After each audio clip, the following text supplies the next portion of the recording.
पणजे सेरेंडिपिटी उत्सव चालू आसा। ह्या उत्सवान वेगवेगळे व्यायामाचे देखावे केल्यात। ह्या व्यायाम देखाव्याचो भुरग्यां सावन जाणट्यां मेरेन लोक उमेदीन मन रिजवणे खातीर वापर करतना दिसून येता।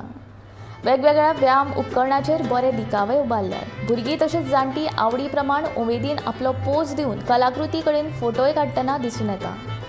मन रिजवणे खातीर ह्या व्यायाम उपकरणाचो वापर करून कांय लोकांचो वेळूय पासार जाता।